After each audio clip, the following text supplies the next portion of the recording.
The sound of gunfire split the summer air just as Josephine Carter dove beneath the weathered supply wagon, her heart hammering so hard she thought it might burst through her chest. Dust kicked up around her hiding spot as boots thundered past, and she pressed her trembling hands over her mouth to silence the terrified sob that threatened to escape. The bandits had come out of nowhere, descending on the small trading post like locusts, their guns blazing, and their voices raised in wild whoops that chilled her blood. She had been selecting fabric inside the general store when the first shots rang out. The merchant had grabbed his own rifle and told her to run, and run she had, straight out the back door and into chaos. 3 men on horseback were circling the buildings, firing at anything that moved. Josephine had seen old Mr. Henderson fall, clutching his shoulder, and that was when pure instinct took over. The wagon had been right there, and she had scrambled beneath it without thinking, wedging herself between the wheels and praying the outlaws would not notice her. Through the gaps in the wagon's undercarriage, she could see their horses dancing nervously, could hear their riders laughing as they shot out windows and kicked in doors. Her dress was already filthy from the dirt, her carefully pinned hair coming loose, but none of that mattered now. All that mattered was staying silent, staying hidden, and praying someone would come to help. The bandits were shouting to each other now, their voices growing closer. One of them dismounted near the wagon, his boots landing heavily just inches from where Josephine lay frozen. She could smell the leather of his boots, could see the worn spurs attached to his heels. Her breath caught in her throat as he walked around the wagon, apparently examining it for valuables. "Check inside," another voice called out. "Might be supplies worth taking." The man grunted and moved toward the back of the wagon. Josephine's mind raced. If he looked underneath, he would see her immediately. She had no weapon, no way to defend herself. The only thing she could do was make herself as small as possible and hope that somehow, miraculously, he would not notice her lying there in the shadows. Then she heard it, the sound of a single horse approaching at a steady gallop, coming from the east side of town. The bandits heard it too because their conversation stopped abruptly. "Who the hell is that?" one of them snarled. The newcomer did not answer with words. Instead, the sharp crack of a rifle shot rang out, and one of the bandits cried out in pain. Josephine flinched at the sound, pressing herself even flatter against the ground. More shots followed in rapid succession, each one precise and measured. Through the wagon wheels, she could see the bandits scrambling, returning fire wildly as they tried to locate their attacker. "It's just one man," someone shouted. "Ari, get him!" But whoever this lone rider was, he was no ordinary opponent. His shots kept coming, steady and accurate. Another bandit fell from his horse with a howl of pain, clutching his leg. The third man, the one who had been near the wagon, made a run for his own mount, but a bullet kicked up dust right in front of him, stopping him in his tracks. "Next one goes through you," a deep voice called out, calm but carrying an edge of steel that made even Josephine shiver, despite not being the target. "Drop your weapons and ride out, or I will drop you myself." There was a moment of tense silence. Then Josephine heard the clatter of guns hitting the dirt. Through the wagon wheels, she watched as the bandits, who were still able to move, scrambled onto their horses. One of them grabbed his wounded companion and hauled him up. Within seconds, they were thundering out of Madisonville, leaving a cloud of dust in their wake. The silence that followed was almost as frightening as the gunfight had been. Josephine remained frozen beneath the wagon, her heart still racing, uncertain whether it was truly safe to emerge. She could hear footsteps approaching now, measured and steady. The same deep voice that had sent the bandits running spoke again, closer this time. "It is safe now. Anyone hurt can come out." Still, Josephine hesitated. She knew she should move, should reveal herself, but her muscles seemed locked in place, her body refusing to obey her mind's commands. The footsteps came closer, and then she saw a pair of boots stop right beside the wagon. These were different from the bandits' boots, well worn but well cared for, with clean spurs that gleamed even in the dusty light. "Miss, I can see you under there," the voice said, gentler now. "You are safe." I give you my word. Slowly, Josephine turned her head to look up.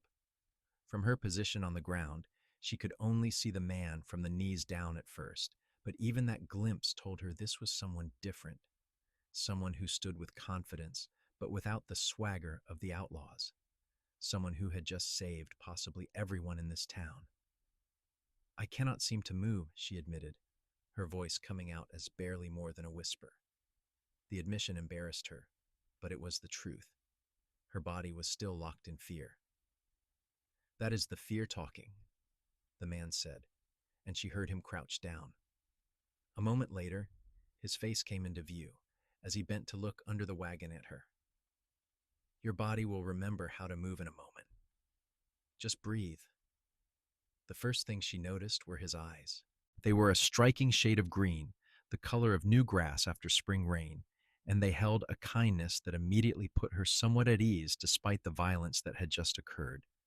His face was tanned from long hours in the sun, with strong features and a few days' worth of stubble along his jaw.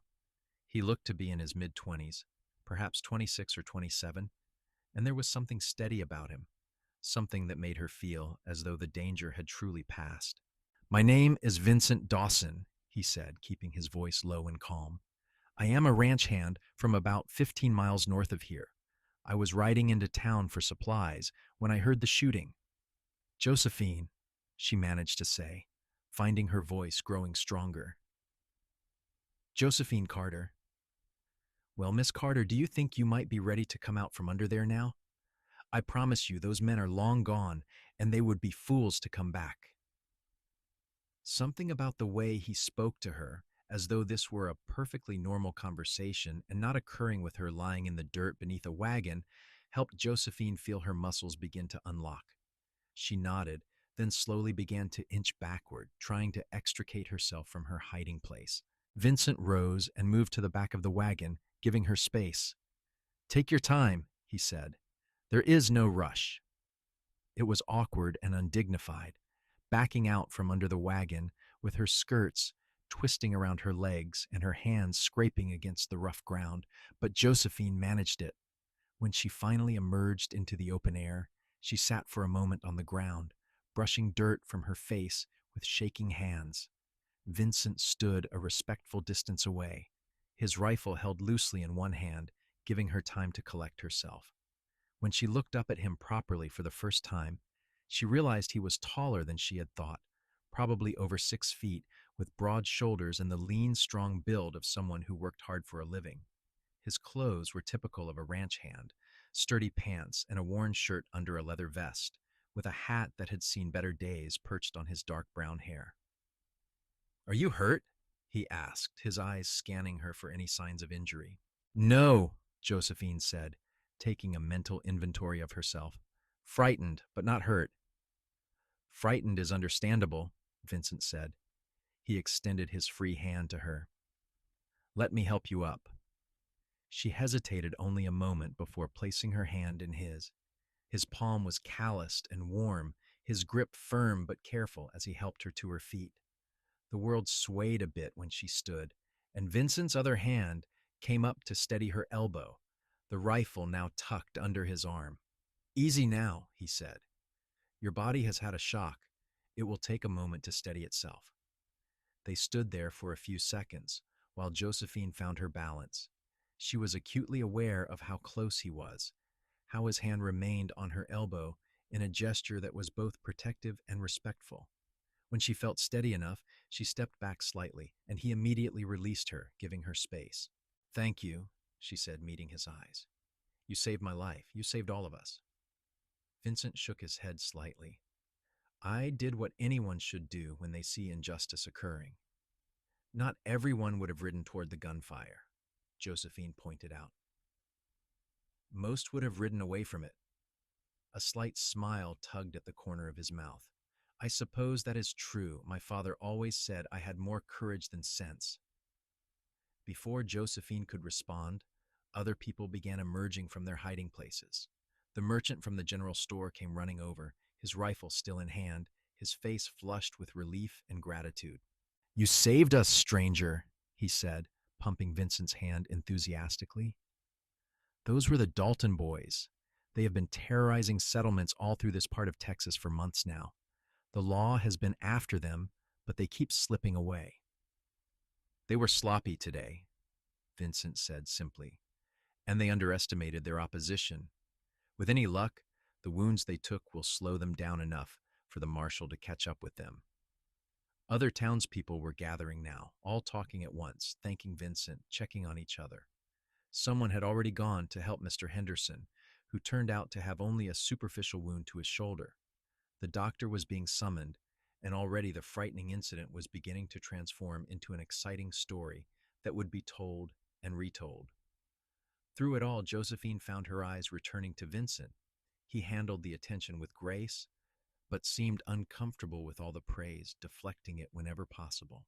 When someone called him a hero, he simply said he had been in the right place at the right time. When someone offered to buy him a drink, he politely declined, saying he needed to complete his supply run and get back to the ranch before dark. It was this last comment that made Josephine's heart sink unexpectedly. Of course he would leave. He had his own life, his own responsibilities. The fact that he had saved her did not mean anything beyond that single act of heroism. Yet she found herself wanting him to stay, wanting to talk to him more, to learn about this quiet, capable man who had appeared like something out of a dime novel and then acted as though his actions were nothing special. The merchant was insisting that Vincent's supplies would be free of charge, no arguments accepted. "It is the least we can do," he said firmly. "You make a list of what you need, and I will pack it up personally. Any man who stands against the Dalton gang deserves whatever we can offer." Vincent looked like he wanted to protest, but something in the merchant's expression must have told him it would be useless. "That is very generous," he said finally. "Thank you. Will you at least stay for supper?" another woman asked, one of the restaurant owners. "It is nearly evening anyway, and you should not ride back in the dark." "Martha is right," the merchant agreed. "Stay the night. We have a boarding house. It is not fancy, but it is clean and comfortable. Head back in the morning when you can see the trail clearly." Vincent appeared to consider this, his gaze sweeping over the town and its people. Then, almost as if drawn by some invisible force, his eyes found Josephine's. She did not look away, though she felt color rise to her cheeks. For a long moment, they simply looked at each other, and Josephine felt something pass between them, something she could not quite name, but that made her breath catch in her throat. "I suppose it would be foolish to ride at night," Vincent said slowly, still holding her gaze. "If the offer is genuine, I will accept your hospitality." A cheer went up from the small crowd, and Martha immediately began making plans for a proper meal. The merchant went to prepare Vincent's supplies, and gradually people began to disperse, returning to their homes and businesses to clean up the damage from the attack and spread the word about what had happened. Josephine remained where she was, suddenly uncertain. She should go home. Her father would be worried.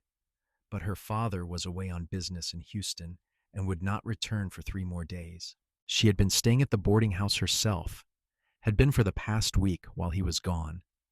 The thought of going back there alone, of being in her room while Vincent was somewhere else in the building, felt wrong somehow. She wanted to talk to him, to thank him properly, to understand who this man was who had changed everything with his timely arrival. "Miss Carter." Vincent's voice pulled her from her thoughts. He had moved closer while she was lost in her mind, and now stood just a few feet away. "Are you certain you are unharmed? You look pale." "I am fine," Josephine assured him, though in truth she still felt shaky. "It is just the aftermath, I think. My body is beginning to understand that the danger has passed." "Would you like me to walk you home?" he offered. "Or to wherever you are staying." "The boarding house," she said. "I am staying there while my father is away on business." Vincent nodded. "I am heading there myself, it seems. Shall we walk together?" It was a simple offer, practical and sensible, but Josephine felt a flutter of something warm in her chest as she accepted. They began walking down the main street of Madisonville, Vincent leading his horse by the reins. The animal was a handsome bay gelding with intelligent eyes and a calm demeanor that spoke of good training. "What is his name?" Josephine asked, reaching out to stroke the horse's nose. The gelding huffed softly and leaned into her touch. "Ranger," Vincent said. "I raised him from a colt. He is 5 years old now, and the best horse I have ever known." "He is beautiful," Josephine said sincerely. "And brave too, I imagine, to ride straight into gunfire like that." "He trusts me," Vincent said simply, "and I trust him. That makes us a good team." They walked in companionable silence for a moment, and Josephine found herself very aware of Vincent's presence beside her. He was not crowding her, maintained a respectful distance, but she could feel the warmth of him, the solidity of his presence. After the terror of hiding under the wagon, after feeling so helpless and alone, there was something deeply comforting about walking beside someone who radiated such quiet strength. "How long have you been a ranch hand?" she asked, wanting to fill the silence with conversation, wanting to know more about him. "Since I was 16, Vincent replied. "So, about 10 years now. I started working for the Double Bar Ranch after my father died. My mother had passed when I was young, and I needed work. Mr. Davis, the ranch owner, took me on and taught me everything I know about cattle and horses." "Do you like the work?" Josephine asked. Vincent considered the question seriously. "I do," he said after a moment. "It is honest work, hard but satisfying. There is something good about working with animals, about being out on the land. It makes a man feel connected to something larger than himself." Josephine understood what he meant. There was a poetry to the way he spoke about his work that revealed a depth of character she found appealing. This was not a man content to simply exist. He thought about his place in the world, found meaning in what he did. "What about you?" Vincent asked, glancing at her. "What brings you to Madisonville? This is not a large town. Most people are just passing through on their way to somewhere else."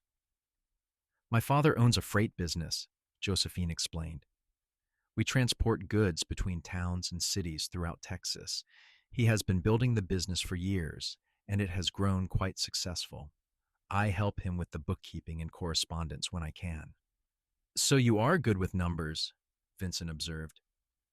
"I am," Josephine confirmed, and with words. "My mother, before she passed, insisted I have a proper education. She wanted me to be able to make my own way in the world if I ever needed to." "A wise woman," Vincent said. They had reached the boarding house now, a two-story building with a wide porch and window boxes filled with flowers that Martha, the owner, tended carefully. Martha herself was standing on the porch, and she waved enthusiastically when she saw them approaching. "Josephine, dear, I was so worried about you," she exclaimed, hurrying down the steps. "When I heard about the attack, I feared the worst. Thank the Lord you are safe."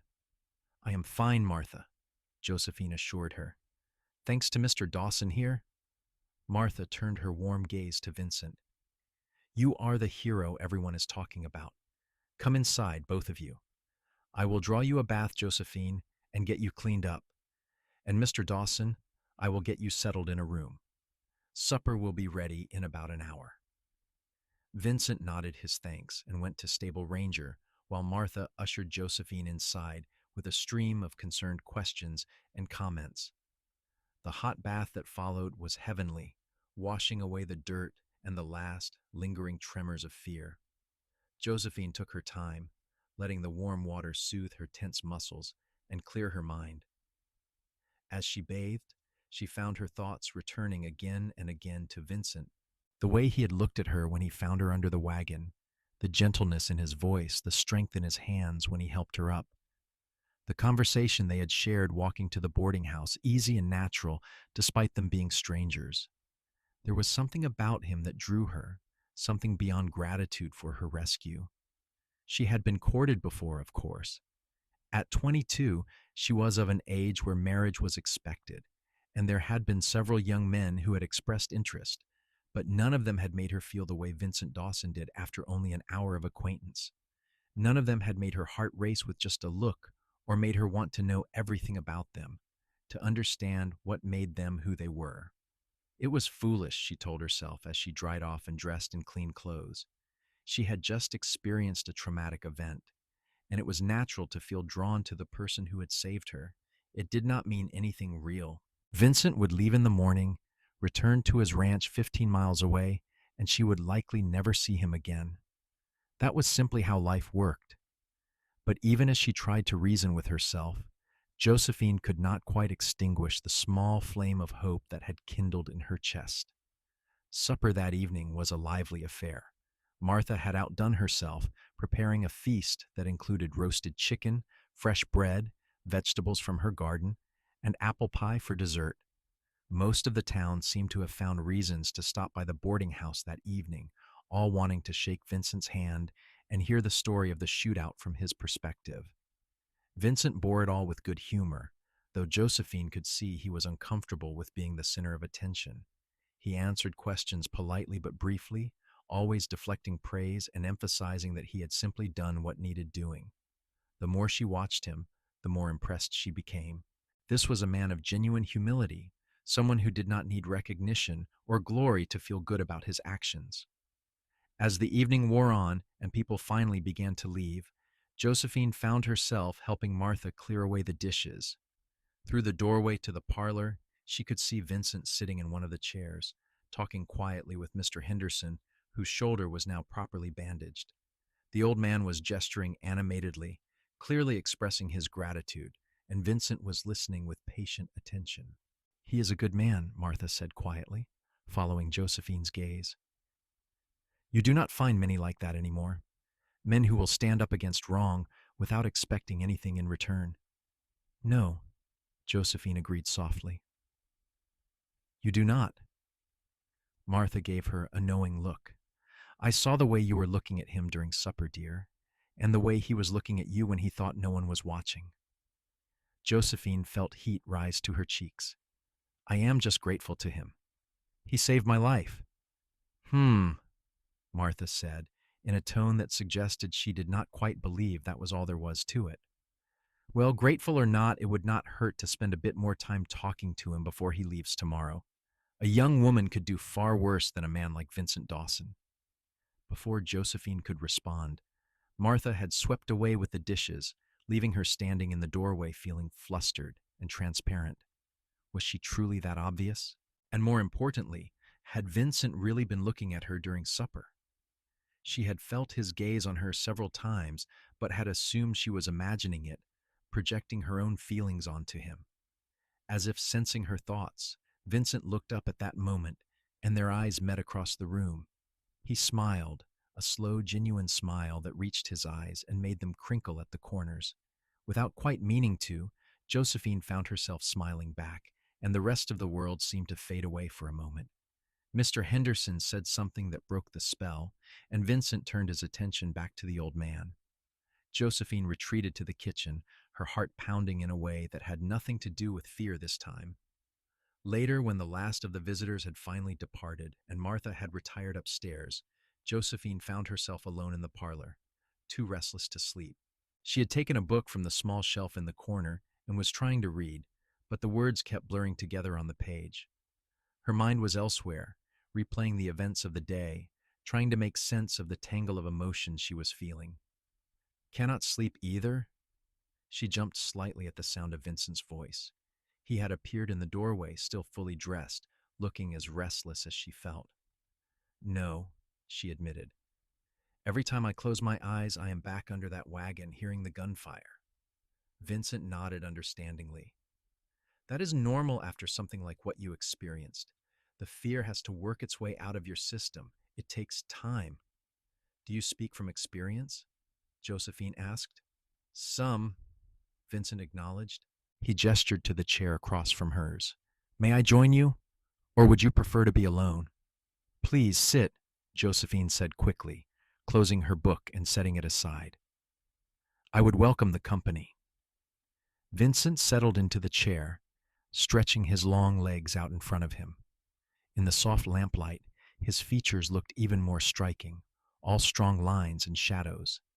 They sat in comfortable silence for a moment, and Josephine found herself studying him, noticing small details she had missed before. The small scar on his left hand, the way his hair curled slightly at the nape of his neck, the thoughtful expression in his eyes as he gazed into the empty fireplace. "Can I ask you something?" Josephine ventured. "Of course. Why did you ride toward the gunfire? Most people, they would have turned around, headed back the way they came. What made you ride into danger instead of away from it?"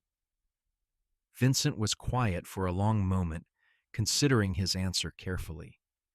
"I suppose," he said finally, "it comes down to the kind of man I want to be. My father, he was a lawman for a while, before he became a rancher.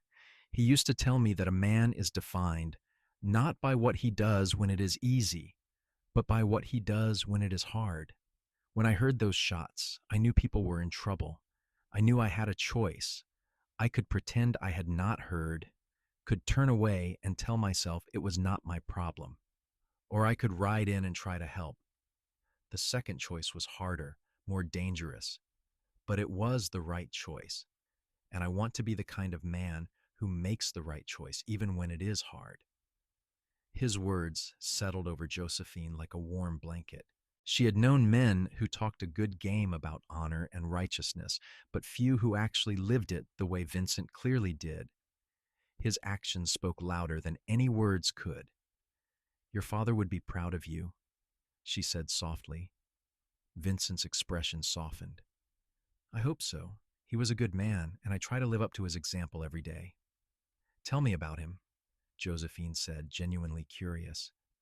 "What was he like?"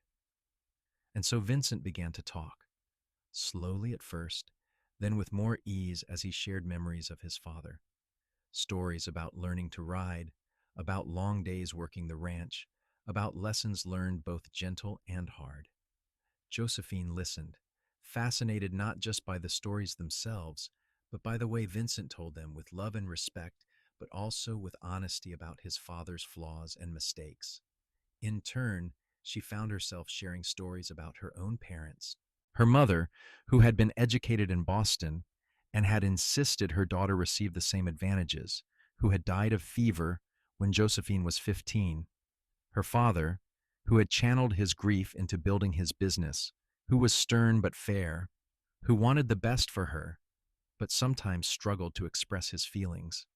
The conversation flowed easily, naturally, as though they had known each other for years instead of hours. They talked about books they had read, places they had been, dreams they harbored for the future. Vincent spoke of his hope to one day own his own ranch, a small spread where he could raise horses. Josephine confessed her secret wish to someday write, to put down on paper the stories and observations she kept locked in her head. "You should do it," Vincent encouraged. "Life is too short to leave dreams unspoken." "But I would not know where to start," Josephine protested. "At the beginning," Vincent said simply, "that is where all stories start. You put one word down, then another, and before you know it, you have something real." They talked until the lamp oil ran low, and the windows began to show the first gray hints of approaching dawn. Josephine could not remember the last time she had felt so comfortable with someone, so free to speak her mind and share her thoughts without fear of judgment or misunderstanding. Vincent listened with genuine interest to everything she said, asked thoughtful questions, and shared his own perspectives with honesty and insight. When at last they fell silent, both too tired to continue, there was a weight to the moment that Josephine felt acutely. The sun would be up soon. Vincent would complete his supply run and head back to his ranch. This connection they had built over the course of one long night would be severed by the demands of their separate lives. "I should let you get some rest," Vincent said, though he made no immediate move to rise. "You have had an exhausting day." "So have you," Josephine pointed out.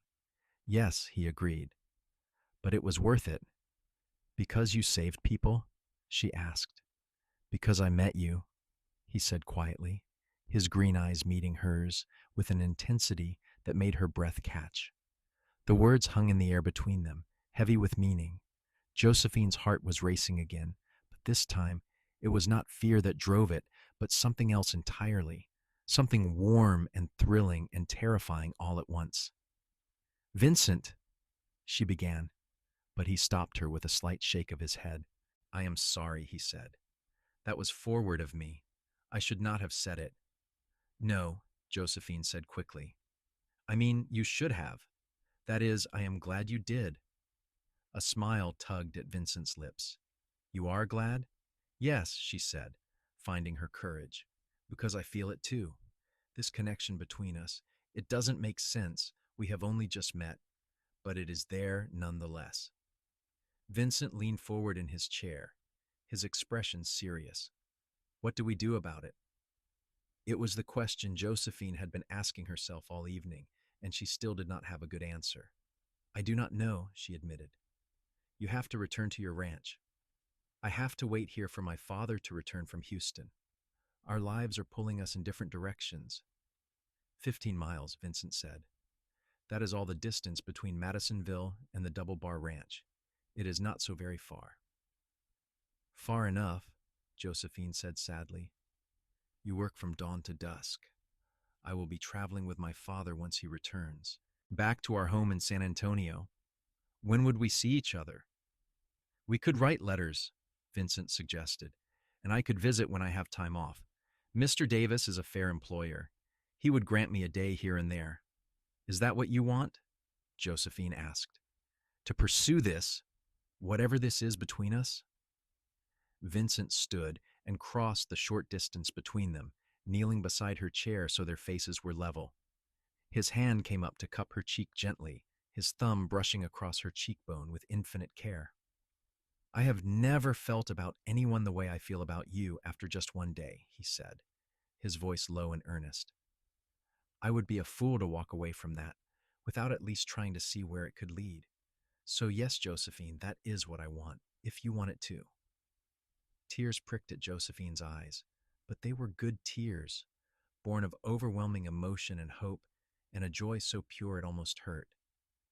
I want it too, she whispered.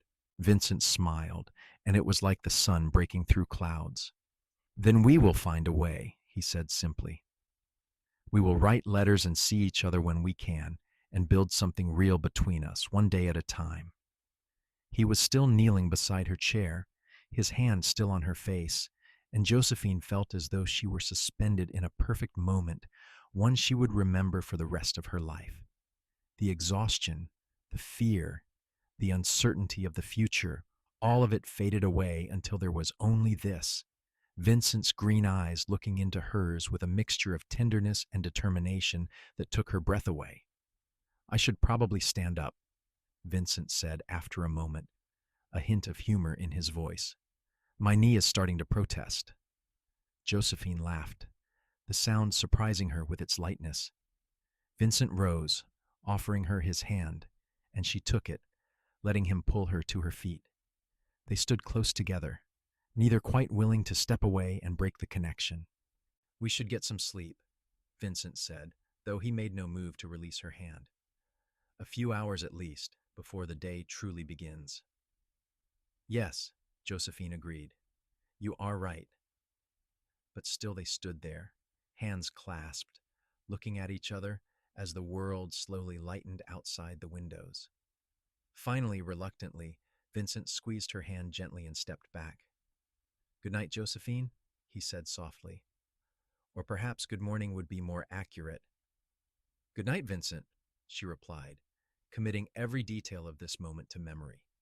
He turned and left the parlor, his footsteps quiet on the stairs.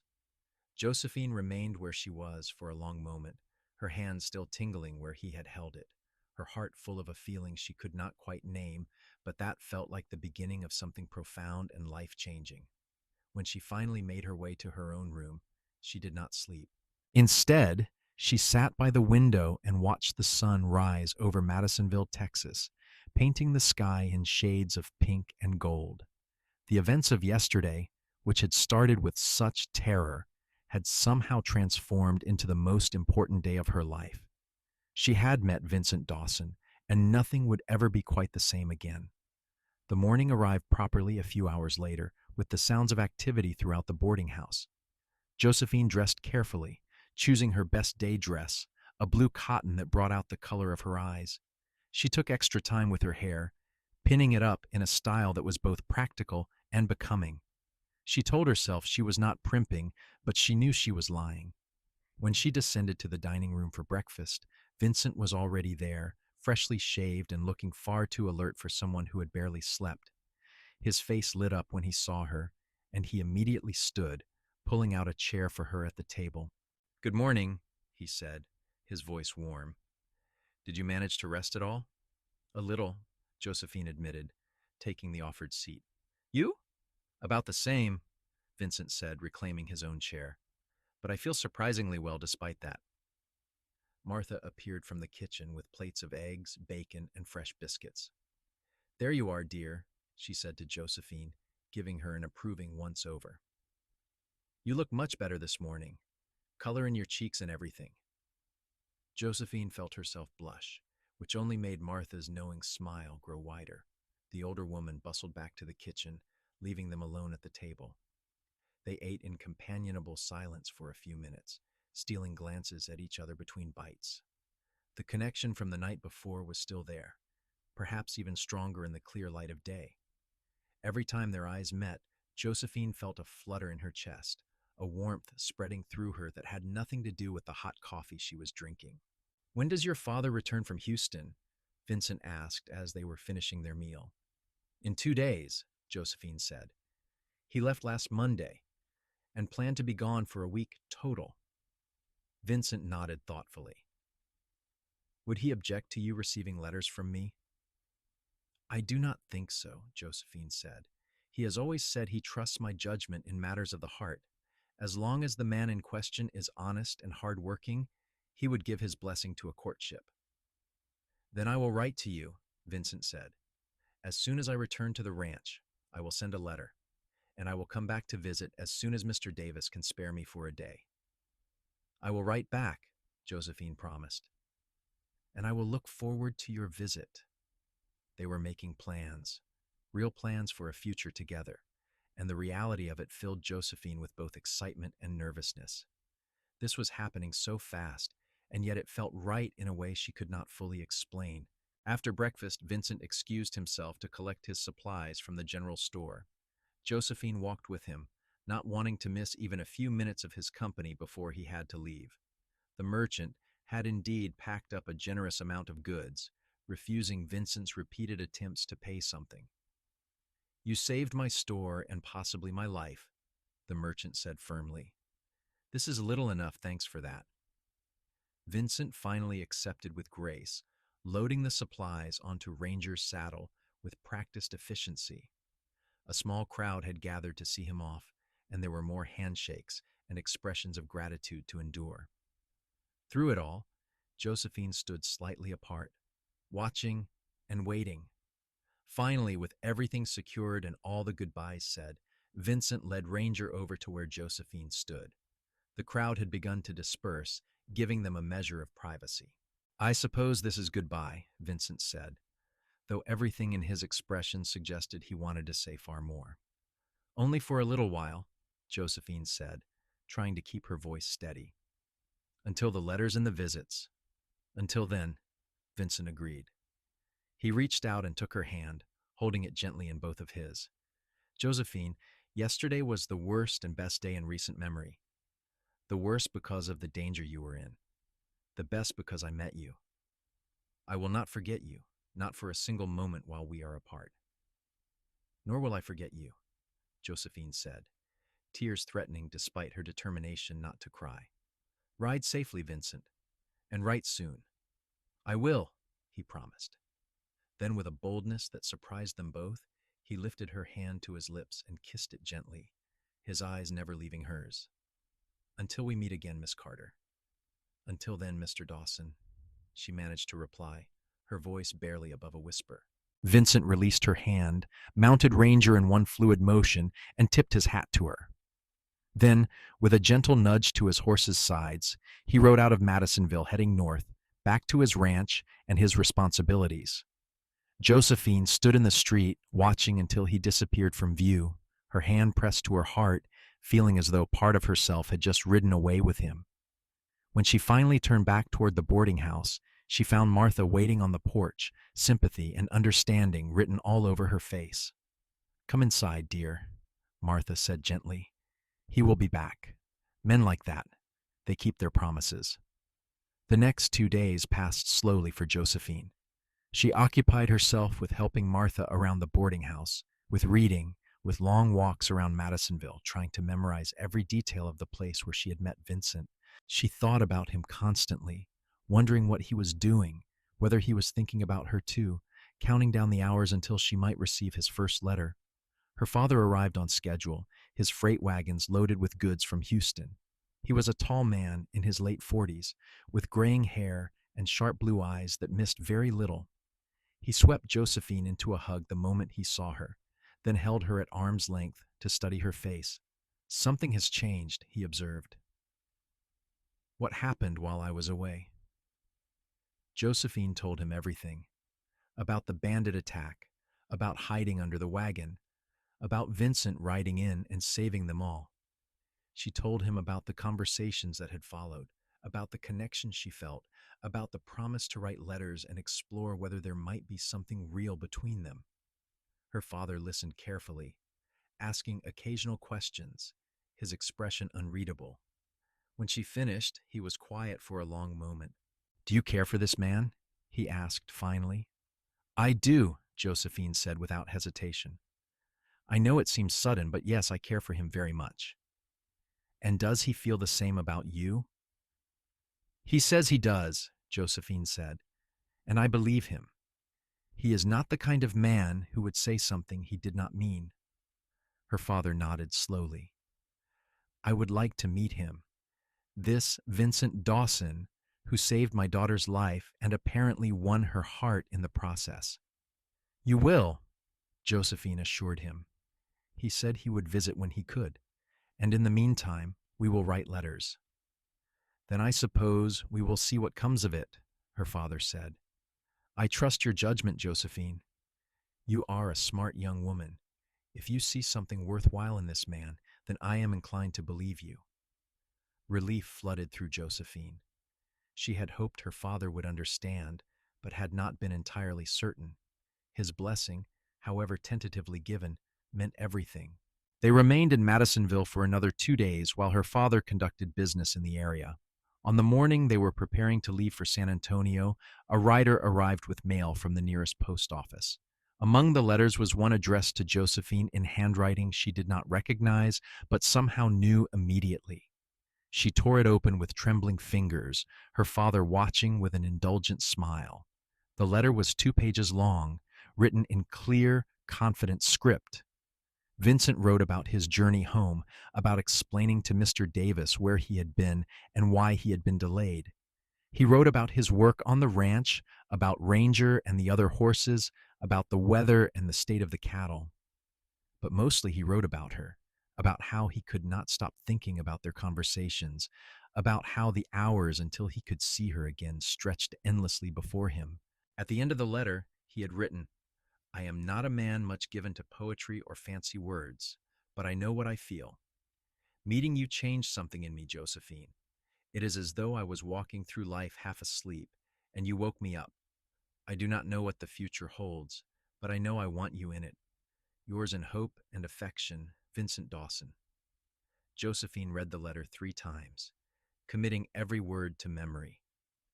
Then she carefully folded it and tucked it into her pocket, close to her heart.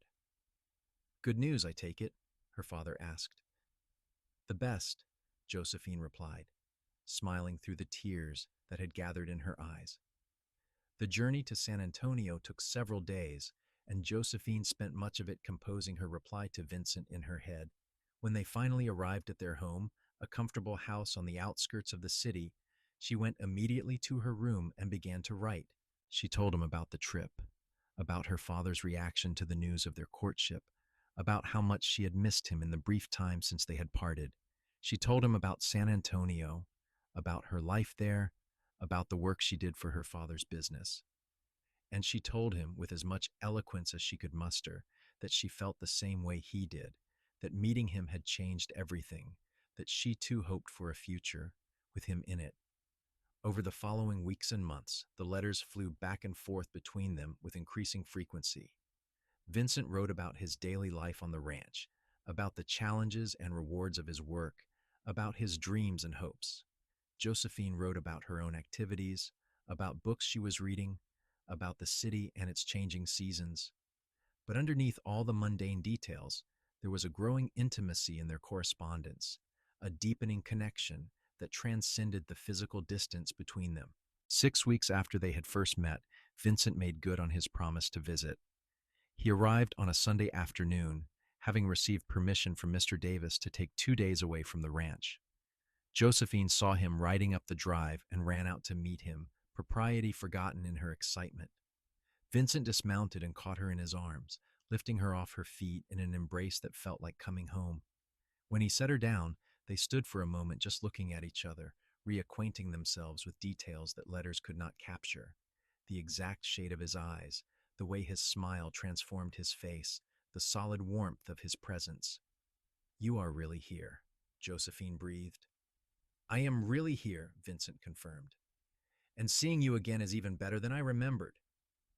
Her father appeared on the porch then, clearing his throat meaningfully. Vincent immediately released Josephine and stepped back, though his hand found hers and squeezed it gently. "Mr. Carter," Vincent said, approaching with his free hand extended. "It is an honor to meet you, sir. I am Vincent Dawson." Josephine's father shook his hand, studying him with those sharp blue eyes. "My daughter speaks very highly of you, Mr. Dawson, both in person and in her letters, which she reads to me frequently, whether I ask to hear them or not." "Father!" Josephine protested, blushing. Her father chuckled. "Come inside, both of you. Let us get to know each other properly." That visit set the pattern for those that followed. Vincent would come to San Antonio when he could manage it, usually once a month or every 6 weeks. Each visit was precious, a few stolen days where they could be together, where their relationship could grow beyond the confines of written words. Josephine's father grew to like Vincent, appreciating his honesty, his work ethic, and the obvious respect and affection he showed for Josephine. On Vincent's third visit, her father pulled him aside for a private conversation. Josephine was not privy to what was said, but afterward Vincent seemed thoughtful and pleased. As the months passed and spring turned to summer and summer to autumn, the nature of their relationship deepened and evolved. They were no longer tentative strangers exploring a connection, but a couple genuinely in love, committed to building a life together. Vincent began speaking more concretely about his dreams of owning his own ranch, and Josephine found herself naturally including herself in those plans. The question was not if they would marry, but when. Both of them knew it, felt the inevitability of it in every glance, every touch, every letter. But Vincent wanted to do things properly. He wanted to have something to offer her, a real future beyond dreams and possibilities. It was Mr. Davis who provided the answer. On a cold December day, 7 months after Vincent had ridden into Madisonville and changed both their lives, the ranch owner called Vincent into his office. "You are a good worker, Vincent," Mr. Davis said. "One of the best I have ever employed. You are honest, reliable, and you have a gift with horses that is rare. I have been thinking for some time about what to do when I get too old to run this place, and I have made a decision." Vincent waited, uncertain where this was going. "I want you to become my partner," Mr. Davis continued. "Equal ownership of the Double Bar Ranch. We will run it together, and when I eventually pass on, it will be yours entirely. I have no children, no one to leave it to, but I have watched you over the years, and I know you will care for this land and these animals the way I do." Vincent was stunned. "Mr. Davis, I do not know what to say. This is incredibly generous, but I cannot accept without understanding what you are asking of me." "I am asking you to continue doing what you have been doing," Mr. Davis said simply. "Work hard, care for the ranch, and eventually take over when I am gone.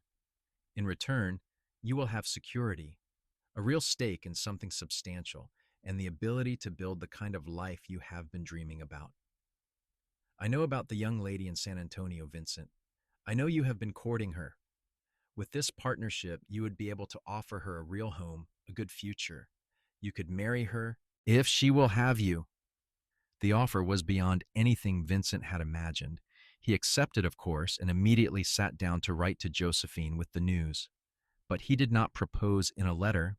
That, he was determined, he would do in person. He rode to San Antonio as soon as the partnership papers were signed and the arrangements were finalized. It was late December, close to Christmas, and the air had a crisp edge to it that was rare in Texas. When he arrived at the Carter house, he found Josephine outside, hanging evergreen boughs on the porch for decoration. She turned at the sound of Ranger's hooves, and her face lit up with surprised delight. "Vincent, I did not expect you for another week." He dismounted and pulled a small box from his pocket, his heart pounding. There was no preamble, no elaborate speech. He simply dropped to one knee, right there in the yard, and held the box out to her. "Josephine Carter," he said, his voice rough with emotion, "I love you. I have loved you since the day I found you hiding under that wagon, brave and beautiful even in your fear.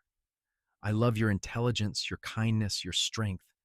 I love the way you see the world and the way you have changed mine. I have a partnership in the Double Bar Ranch now, a real future to offer you. Will you marry me? Will you come to the ranch and build that future with me?" Tears were streaming down Josephine's face, but she was smiling, smiling so wide it looked like it must hurt. "Yes," she said, her voice choked with joy. "Yes, Vincent, I will marry you." He opened the box, revealing a simple gold band with a single small diamond, and slipped it onto her finger. Then he stood and pulled her into his arms, kissing her for the first time. It was a kiss that held all the promise of their future, sweet and passionate and filled with love. Her father appeared on the porch, drawn by the commotion. He took one look at them, at the ring on Josephine's finger and the joy on both their faces, and nodded approvingly. "I suppose I should get used to calling you son," he said to Vincent, extending his hand. Vincent shook it firmly. "I will take good care of her, sir. You have my word." "I know you will," Josephine's father said, "or I would never have given my blessing." They were married in February of the following year, 1876, in a small church in San Antonio. The ceremony was simple but beautiful, attended by family and friends. Mr. Davis came down from the ranch, beaming with pride as though Vincent were his own son. Martha made the trip from Madisonville, dabbing at her eyes through the entire ceremony. Even some of the townspeople who had witnessed Vincent's heroism came to celebrate the union of the young couple who had found each other under such unusual circumstances.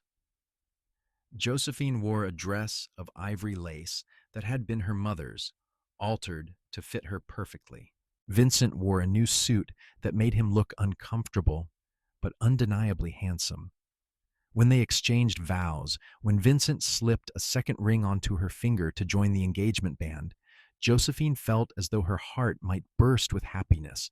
The reception was held at her father's house with food and music and dancing that lasted well into the night. But Josephine and Vincent, eager to begin their life together, slipped away before midnight. They rode north together under the stars, Josephine seated in front of Vincent on Ranger, heading toward the Double Bar Ranch and the home that awaited them there. Mr. Davis had prepared a small house on the property for them, a wedding gift. It was modest but well built, with 2 bedrooms, a kitchen, and a cozy parlor. Someone, probably Mr. Davis himself, had left flowers on the table and stocked the pantry with supplies. A fire was already burning in the hearth, warming the rooms against the cool night air. Vincent carried Josephine over the threshold, making her laugh with the old-fashioned gesture. Inside, with the door closed behind them and the rest of the world shut out, they finally had the privacy that had been denied them throughout their courtship.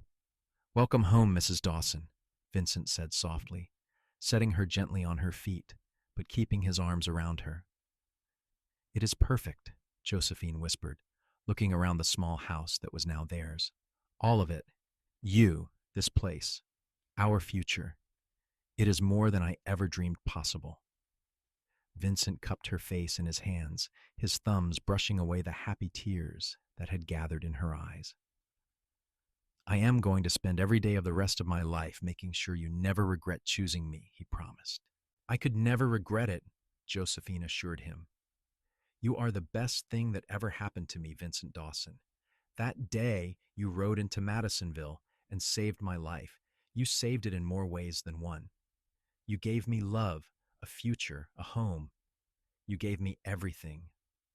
They kissed then, husband and wife, and the future stretched out before them bright with promise. Life on the Double Bar Ranch proved to be everything Josephine had hoped for and more. She adapted quickly to her new role, learning the rhythms of ranch life, the demands and rewards of raising cattle and horses. She kept the books for the ranch, handled correspondence, and even learned to ride well enough to accompany Vincent on his rounds when time permitted. Mr. Davis treated her like the daughter he had never had, teaching her about the land and the animals with patience and good humor. The ranch hands respected her, appreciating her kindness and the improvements she brought to their living conditions and meals. She established a small garden, bringing fresh vegetables to tables that had seen too many months of dried beans and salt pork. She organized a small library of books that anyone could borrow and started teaching basic reading to those who had never learned. But it was in the small house she shared with Vincent that Josephine found her greatest joy. After long days of work, they would sit together in the evening, talking about everything and nothing, planning for the future, simply enjoying each other's presence. Vincent was an attentive husband, thoughtful and affectionate, always making her feel cherished and valued. A year after their marriage, Josephine discovered she was pregnant.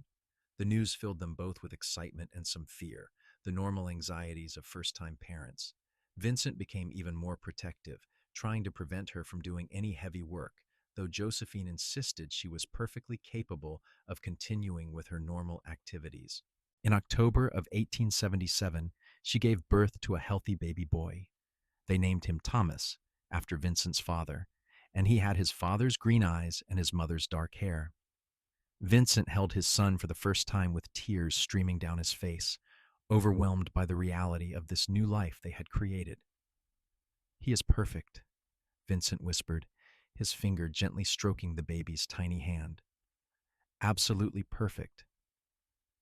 "He is ours," Josephine said softly, watching her husband with their son and feeling her heart expand with a love she had not known was possible. "Our family." Thomas was a happy baby, easygoing and curious about everything. As he grew, it became clear he had inherited his father's affinity for animals. By the time he was 3, he was following Vincent around the ranch, asking endless questions about the horses and cattle, trying to help with chores in his clumsy, endearing way. 2 years after Thomas was born, Josephine gave birth to twin girls, Sarah and Emma. Vincent had hoped for at least one more child, but getting 2 at once left him both delighted and slightly terrified. The twins were more challenging than Thomas had been, with distinct personalities that sometimes clashed. Sarah was quiet and thoughtful, always watching and listening. Emma was bold and fearless, constantly getting into mischief and testing boundaries. The small house was bursting at the seams with 3 young children, and Mr. Davis, now in his 70s and slowing down considerably, suggested they build a larger home. Vincent and Josephine worked together to design something practical but comfortable, a house that could accommodate their growing family and whatever the future might bring. When Mr. Davis passed away peacefully in his sleep in 1882, he left the ranch entirely to Vincent, just as he had promised. It was a bittersweet moment, gaining something they had worked hard for, but losing a man they had both come to love as family. They buried him on the ranch in a spot he had picked out years before, under a spreading oak tree with a view of the hills. Vincent took on the full responsibility of running the Double Bar Ranch, and he proved more than capable. Under his management, the ranch prospered. He had a reputation throughout Texas for raising quality horses, and buyers came from far and wide to purchase animals trained by Vincent Dawson. Josephine managed the business side of things, her sharp mind for numbers and negotiation proving invaluable. Their children grew up surrounded by love and the wide open spaces of the ranch. Thomas, true to his early interest, became skilled with horses and cattle, working alongside his father as soon as he was old enough. Sarah developed a talent for healing, both people and animals, and Josephine taught her everything she could about herbal remedies and basic medicine. Emma, to everyone's surprise, showed a gift for numbers that exceeded even her mother's abilities, and eventually took over much of the bookkeeping for the ranch. In 1885, Josephine gave birth to one more child, another boy they named David. He was a surprise, arriving when Josephine was 35 and they had thought their family was complete. But he was a welcome surprise, a cheerful child who brought laughter and light to the household. The years passed, marked by the usual challenges and triumphs of ranch life. There were harsh winters and dry summers, years when the cattle prices were good, and years when they struggled to make ends meet. There were injuries and illnesses, heartbreaks and celebrations. Through it all, Vincent and Josephine faced everything together, their partnership as strong as it had been that first day in Madisonville. They made regular trips back to visit Josephine's father in San Antonio, and he came to stay with them at the ranch for extended periods. He doted on his grandchildren and proved to be a valuable resource when it came to expanding the ranch's business connections. He lived to see Thomas marry a sweet girl from a neighboring ranch, lived to hold his first great-grandchild, a boy named Vincent after the grandfather he would never know. Josephine's father passed away in 1890, surrounded by family, his hand held by his daughter. It was a peaceful death, and though Josephine grieved, she took comfort in knowing he had lived to see her happy and settled with a family of her own and a good life. As the years turned into decades, as the 19th century gave way to the 20th, Vincent and Josephine watched their children grow and start families of their own. Sarah married a doctor and moved to Austin, where she worked alongside her husband treating patients. Emma, true to her independent nature, took longer to settle down, finally marrying at 30 to a banker who appreciated her sharp mind and sharper tongue. David, the baby of the family, showed an interest in law and eventually became a circuit judge, riding from town to town, dispensing justice, much as his grandfather had once done. Thomas remained on the ranch, working it alongside his father and eventually taking over more and more of the daily operations as Vincent aged. The Double Bar Ranch remained in the family, passed down through generations, a testament to the foundation Vincent and Josephine had built. In the summer of 1915, as they were both in their early 60s, Vincent and Josephine took a trip back to Madisonville. It had been years since they had been there, and they wanted to see how the town had changed. Much was different. New buildings had gone up. Old ones had been torn down. The boarding house where they had first spent time together was gone, Martha having passed away years before. But the general store was still there, run now by the merchant's grandson. They stood together on the spot where the supply wagon had been, where Josephine had hidden in terror and Vincent had ridden in to save her. It seemed like a lifetime ago, and in many ways it was. They were different people now than they had been that day, shaped by the years and the life they had built together. "Do you ever regret it?" Vincent asked, taking Josephine's hand in his. "Marrying a ranch hand and spending your life out in the middle of nowhere instead of in a city?" Josephine looked up at her husband, at the face she knew better than her own, lined now with age, but still handsome to her eyes. His hair was gray, his hands weathered from decades of hard work, but his eyes were the same vibrant green they had been that first day, still looking at her with love and devotion. "Not for a single moment," she said firmly. "You gave me everything I ever wanted, Vincent. A home, a family, a love that has sustained me through every challenge. I would not change a single thing about our life together." Vincent smiled and pulled her close, kissing her forehead gently. "Neither would I, my love, neither would I." They returned to the ranch as the sun was setting. painting the sky in shades of orange and pink. Their children and grandchildren were waiting for them, having gathered for a celebration of their 40th wedding anniversary. The house was full of laughter and love, multiple generations coming together to honor the couple who had started it all. As Josephine looked around at her family, at the legacy she and Vincent had created, she thought back to that terrified girl hiding under a wagon, certain she was going to die. She thought about the cowboy who had ridden in and saved her, who had helped her out gently and looked at her with kind green eyes. She thought about the leap of faith they had both taken, trusting in a connection that had seemed impossible and improbable. And she thanked God for bandits, for fear, for a wagon that had provided shelter, and most of all for a man named Vincent Dawson who had shown her what love truly meant. Years continued to pass, measured in the changing of seasons and the growth of grandchildren into adults. Vincent and Josephine settled into a comfortable retirement, though they never truly stopped working. Vincent still spent time with the horses, unable to resist being involved even as his body moved more slowly. Josephine maintained her garden and continued to manage certain aspects of the ranch's business, her mind as sharp as ever. They celebrated their 50th wedding anniversary in 1926, surrounded by more family than could comfortably fit in even their large home.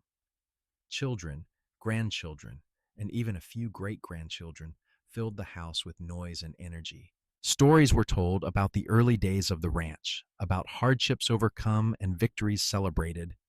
Vincent and Josephine sat in chairs of honor, holding hands, occasionally sharing looks that needed no words to convey their meaning. Thomas gave a speech, thanking his parents for the example they had set, for the values they had instilled, for the legacy they had created. "My father rode into danger when any sensible man would have ridden away," he said, his voice thick with emotion. "He saved my mother's life that day, but more than that, he showed all of us what it means to be brave, to be honorable, to choose the hard right over the easy wrong. And my mother, she left everything she knew to build a life with a man she had known for only a day. She showed us what it means to have courage, to trust your heart, to work hard for what you believe in. Together, they built something that will last long after we are all gone. They built a family, a home, a life worth living. And for that, we are all grateful." There was not a dry eye in the house when he finished. Vincent and Josephine both stood, embracing their son and then opening their arms to the rest of their family. It was a moment of perfect happiness, the kind that comes rarely in life, but is treasured forever when it does. As they grew older still, as their bodies began to fail in the small ways that age brings, Vincent and Josephine remained devoted to each other. When Vincent's knees grew too stiff to mount a horse easily, Josephine was there to help him. When Josephine's eyesight began to fail, Vincent read to her every evening, his voice still strong and steady. They had spent more than 50 years together, had weathered every storm side by side, and they were not about to let something as trivial as aging separate them now. On a warm spring evening in 1928, Vincent and Josephine sat together on the porch of their home, watching the sun set over the ranch they had built together. Their bodies were old now, worn by time and work, but their spirits remained strong. Vincent had his arm around Josephine's shoulders, and she leaned against him with the ease of long familiarity. "Do you remember that first night?" Josephine asked softly, "when we sat up talking until dawn?" "I remember every moment of it," Vincent replied. "I remember thinking I had never met anyone like you, anyone who saw the world the way you did. I remember knowing even then that you were going to be important to me." "I felt the same way," Josephine said. "It terrified me, feeling so much so quickly. But I could not deny it. 52 years, Vincent mused. More than half a century together. It feels like both a lifetime and no time at all." "We have been blessed," Josephine said. "With each other, with our family, with this life. Not everyone gets what we have had." "No," Vincent agreed. "Not everyone does. They sat in comfortable silence as the stars began to appear in the darkening sky. Somewhere in the distance, they could hear their grandchildren playing, their laughter carrying on the evening breeze. The ranch spread out before them, a testament to everything they had built together. I love you, Josephine Dawson, Vincent said quietly. I have loved you from the moment I saw you hiding under that wagon, and I will love you until my last breath and beyond. And I love you, Vincent Dawson, Josephine replied, reaching up to touch his face gently. You are my hero, my partner, my everything. Whatever time we have left, I am grateful for every moment of it. They remained on the porch until the night grew cool, then retired inside to the bedroom they had shared for more than 5 decades. They fell asleep in each other's arms, as they had every night of their married life, secure in the knowledge that whatever tomorrow brought, they would face it together. Vincent passed away peacefully in his sleep 3 years later, in 1931, at the age of 75. He had lived a full life, had seen his children grown and successful, his grandchildren thriving, his ranch prospering. Josephine was beside him when he drew his last breath, holding his hand and whispering words of love until the very end. The grief was profound, the loss of her partner of 55 years, leaving a hole in Josephine's heart that nothing could fill. But she did not fall apart. Vincent would not have wanted that, and she owed it to him and to their family to remain strong.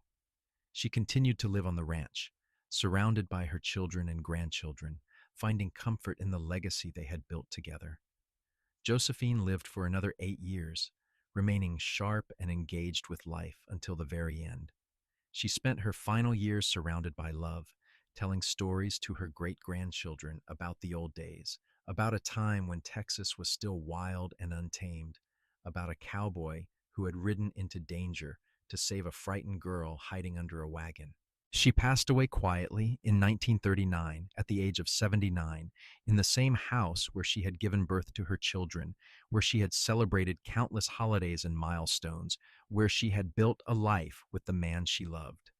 Her last words were about Vincent, a whispered, "I am coming, my love," that brought tears to the eyes of everyone present. They buried her beside Vincent on the ranch, under the same spreading oak where Mr. Davis had been laid to rest so many years before. The entire community turned out for the funeral, paying respects to a woman who had been beloved by all who knew her. Her children spoke of her strength, her wisdom, her endless capacity for love. They spoke of the marriage she had built with Vincent, a partnership based on mutual respect, genuine affection, and unwavering commitment. The Double Bar Ranch remained in the family, passed down through the generations just as Vincent and Josephine had hoped. Their story became part of family lore, told and retold at gatherings and holidays. The details might have gotten embellished over the years, the legend growing with each telling, but the core remained true. A girl hiding under a wagon in terror. A cowboy riding in to save her. A love that bloomed from that moment of danger and grew into something that lasted a lifetime. A partnership that built not just a successful ranch, but a family legacy that would endure for generations. It was a love story for the ages, born in the wild west of Texas in 1875, nurtured through decades of hard work and dedication, and ending only when death finally separated two people who had been, in every way that mattered, one. Vincent and Josephine Dawson had lived and loved fully, had built something meaningful with their lives, and had left the world richer for their presence in it. And it had all started with a simple act of courage, a cowboy willing to ride toward danger, and a woman brave enough to trust a stranger with kind green eyes who reached out his hand and said, "You are safe now. I give you my word."